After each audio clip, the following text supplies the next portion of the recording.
বন্ধুরা, প্রত্যেক দিন স্নানের গুরুত্ব আমরা সকলেই জানি, কিন্তু সেই স্নান কখন করতে হবে তার সম্পর্কে গুরুত্বপূর্ণ আমরা কতটুকুই বা জানি। বন্ধুরা, আমাদের শাস্ত্রে স্নানের নির্দিষ্ট সময়ের সম্পর্কে বলা হয়েছে। এই সময়ের মধ্যে স্নান না করলে আসলে কি হয় তা আজ এই ভিডিওর মাধ্যমে আপনাদের সামনে তুলে ধরব। আশা করি দর্শক বন্ধুরা, এই ভিডিওটি আপনার জীবন পরিবর্তনের এক গুরুত্বপূর্ণ ভূমিকা পালন করবে।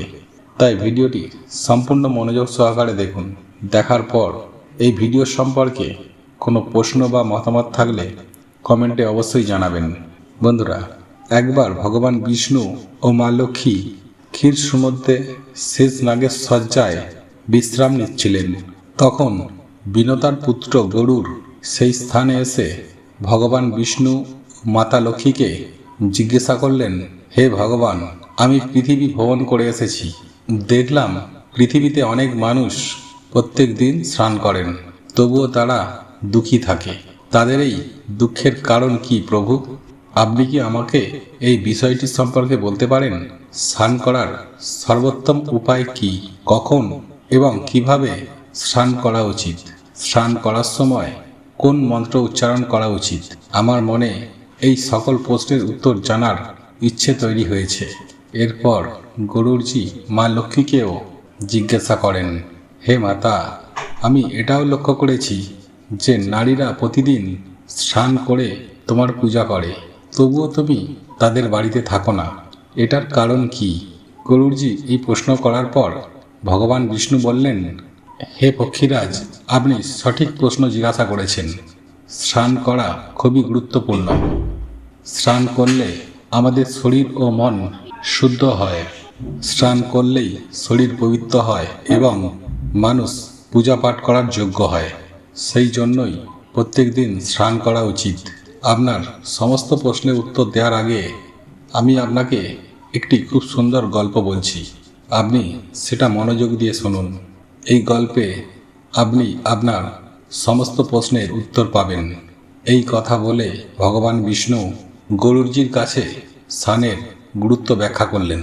একটি গল্প বর্ণনা করলেন যা সমস্ত মানুষের মনোযোগ সহকারে শোনা উচিত। শুধু এই পবিত্র গল্পটি শুনলেই একজন মানুষ শত শত তীর্থের স্নানের পুণ্য লাভ করে। সেই জন্যই আপনারা সকলেই এই গল্পটি মনোযোগ সহকারে শ্রবণ করবেন, কারণ অর্ধ এবং অসম্পূর্ণ জ্ঞানই মানুষের বিপর্যয়ের প্রধান কারণ হয়। ভগবান বিষ্ণু বললেন, হে পক্ষীরাজ, অনেকদিন আগের কথা, মধ্যদেশে একটি খুব সুন্দর শহর ছিল। সেখানে এক ধনী শেঠ থাকতেন। তার 3 জন কন্যা ছিল। শেঠ তার মেয়েদের কখনোই কোনোদিন কিছুর অভাব হতে দেয়নি। তিনি তাদের পরম মমতায় প্রতিপালন করেছেন। তার মেয়েরা ছিল খুবই সুন্দরী এবং চঞ্চল প্রকৃতির। সেই শেঠ তার কন্যাদের সব কিছু দিয়েছিলেন, কিন্তু তিনি শুধুমাত্র একটি ভুল করেছিলেন। তিনি তার কন্যাদের শাস্ত্র জ্ঞান দেননি। তাই জীবনে সব কিছু পেয়েও তার মেয়েদের জীবন ছিল অসম্পূর্ণ। অর্থ, সম্পত্তি এবং সৌন্দর্য থাকার সত্ত্বেও প্রত্যেকটি মহিলার যা থাকা উচিত তা তার মেয়েদের ছিল না। তারপর যখন তার 3 মেয়ে প্রাপ্তবয়স্ক হয়ে গেল, শেঠ তার 3 মেয়েকেই ভালো সংসার থেকে বিয়ে দিলেন। 3 জনেরই স্বামী ছিলেন বড় ব্যবসায়ী এবং তারা সকলেই রাজপ্রাসাদে থাকতেন। বিয়ের পর সব আচার অনুষ্ঠান সম্পূর্ণ হয়। তাদের 3 জনেরই শ্বশুরবাড়ির লোকজন অনেক সম্মান করতেন এবং তারাও সবার সাথে খুব ভালো ব্যবহার করতেন। তারা 3 জনই তাদের শ্বশুরবাড়িতে সুখে শান্তিতে সংসার করতে লাগলো। কিন্তু তারা 3 জনই সকালে দেরি করে ঘুম থেকে উঠতেন, দেরিতে স্নান করতেন, স্নান না করেই খাবার খেতেন এবং খুব কমই পূজা পাঠ করতেন। তাদের শাশুড়ি তাদেরকে অনেকবার বাধা দিলেও তারা তার উপদেশ না শুনে নিজের মতো কাজ করতে থাকে।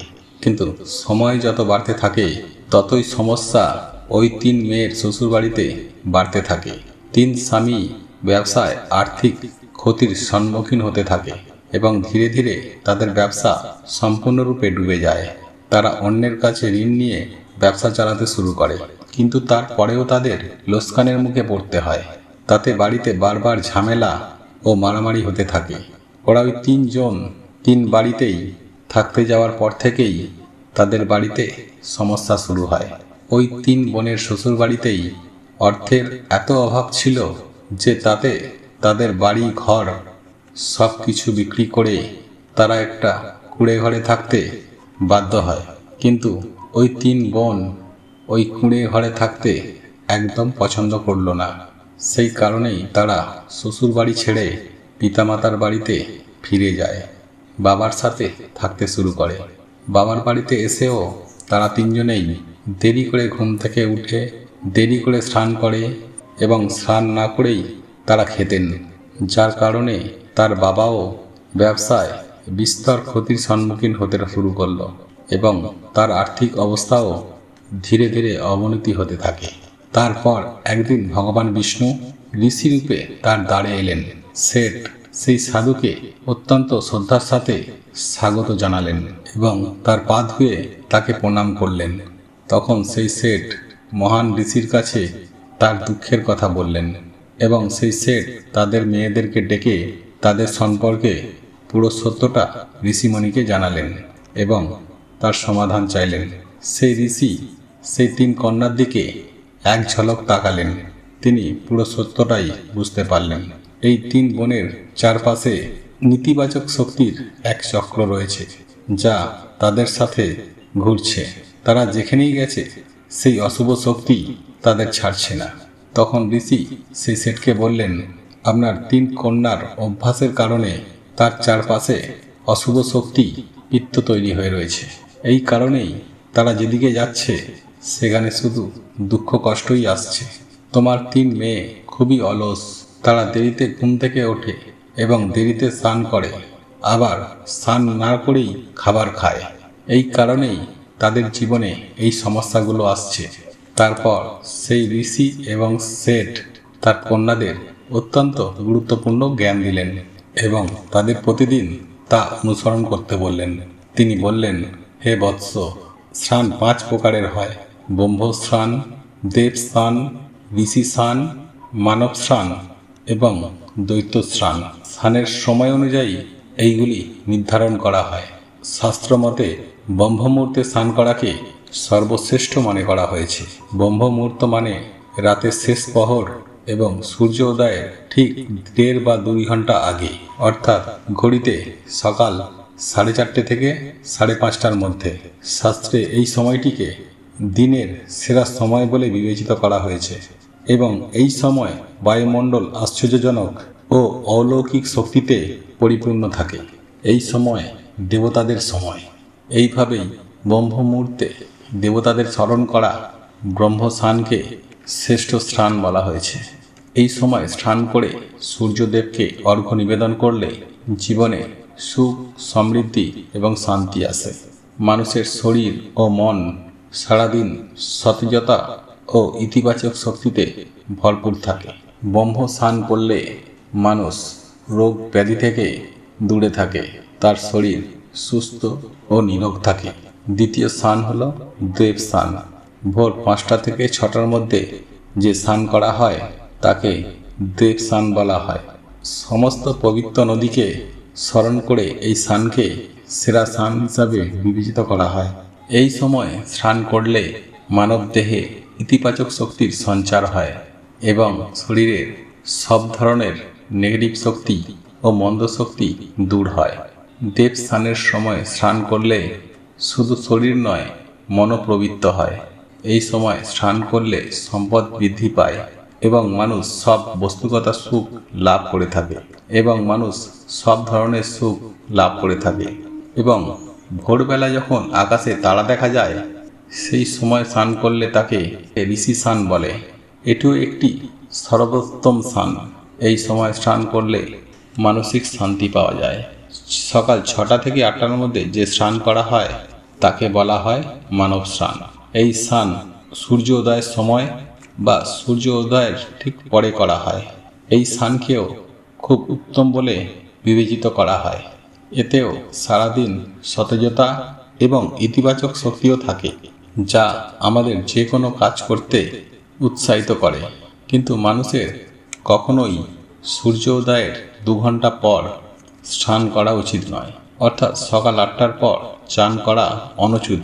এই সময় পরিবেশের উপস্থিত ঐশ্বরিক শক্তি খুবই কম হয়ে যায়, ফলে মানুষের মধ্যে উদ্যম ও শক্তি অভাব হয়, যার কারণে সারাদিন শরীরে অলসতা থাকে এবং কোনো কাজ করতে আর ভালো লাগে না। সকাল 8টার পর স্নান করা মানুষের জীবনে দুর্ভাগ্য নিয়ে আসে। নেগেটিভ এনার্জি তার শরীরে বাসা বাঁধতে শুরু করে। এইসব ব্যক্তিরা যেইখানেই যান দুর্ভাগ্য তাকে অনুসরণ করে। আপনার এই 3 মেয়ে সকালে দেরি করে স্নান করত, তাই তাদের শ্বশুরবাড়ির সমস্ত সম্পত্তি নষ্ট হয়ে গেছে এবং এখন আপনারও নষ্ট হচ্ছে। যারা সূর্যোদয়ের সময় স্নান করেন না, তাদের মনে সারাদিন রাগ, আসক্তি, ঘৃণা এবং কটু কথা, দুর্বলতা ও বিরক্তি থাকে। তার কারণে তাদের কাজে অসুবিধা হতে পারে। তাই প্রত্যেক দিন ব্রহ্মস্নান, দেবস্নান, ঋষি স্নান বা মানব স্নান করা উচিত। এই পবিত্র সময়ে প্রত্যেক দিন ঘুম থেকে উঠে স্নান করে ভক্তি ভরে ভগবানের পুজো আরাধনা করে সূর্যদেবের উদ্দেশ্যে অর্ঘ্য নিবেদনের মাধ্যমে আমাদের দেহের পাশাপাশি মনও শুদ্ধ হয় এবং আমাদের অনেক সমস্যার সমাধানও হয়ে যায়। আমাদের ভেতর থেকে সব ধরনের নেগেটিভ এনার্জি দূর হয়ে যায় এবং সুখ ও সমৃদ্ধির পথ খুলে যায়। সন্ধ্যা ও রাতে প্রয়োজন না হলে স্নান করা একেবারেই উচিত নয়। এরপর ভগবান বিষ্ণু বললেন, হে বৎস, এখন আমি আপনাকে একটি অত্যন্ত গুরুত্বপূর্ণ মন্ত্রের কথা বলবো, যা স্নানের সময় উচ্চারণ করতে হয়, তাই এটি মনোযোগ সহকারে শুনুন। যে ব্যক্তি এই মন্ত্রটি উচ্চারণ করতে করতে স্নান করে, সেই মুহূর্তে তার পাপ ধ্বংস হয়ে যায়, তার দুর্ভাগ্য দূর হয় এবং সে সুখ ও সমৃদ্ধি লাভ করে। এই মন্ত্রটি হল, গঙ্গে চ যমুনে চৈব গদাবরী সরস্বতী নর্মদা সিন্ধু কাবেরী জলে অস্মেত সন্নিধিন কুরু। এর মানে হল, হে গঙ্গা, যমুনা, গদাবরী, সরস্বতী, নর্মদা, সিন্ধু, কাবেরী মাতা, দয়া করে আপনারা সবাই আমার স্নানের জলে আসুন। এই মন্ত্র উচ্চারণ করলে সকল তীর্থস্থানে স্নান করার পূর্ণ ফল পাওয়া যায়। এইভাবে ভগবান শ্রী বিষ্ণু সেই শেঠকে তার স্নানের গুরুত্ব বুঝিয়ে দিলেন। তখন শেঠের 3 কন্যা তাদের ভুল বুঝতে পেরে তারা 3 জনেই তাদের শ্বশুরবাড়িতে চলে যান এবং ভগবান বিষ্ণুর নির্দেশ মতো স্নানের সমস্ত নিয়ম মেনে স্নান করতে শুরু করলো। 3 জনই সকালে ব্রহ্ম মুহূর্তে ঘুম থেকে উঠে স্নান করে রোজ সূর্যদেবকে জল দিতে লাগলেন। ধীরে ধীরে তাদের স্বামীর ব্যবসা ভালো হতে থাকলো এবং তারা তাদের হারিয়ে যাওয়া সমস্ত কিছু ফিরে পেল এবং 3 বোন তাদের শ্বশুরবাড়িতে সুখে শান্তিতে থাকতে শুরু করলো। প্রিয় দর্শক বন্ধুরা, আমাদের জীবনে স্নানের অনেক গুরুত্ব রয়েছে, তাই প্রত্যেক দিন চেষ্টা করুন সকাল 8টার পূর্বেই স্নান করে নিতে।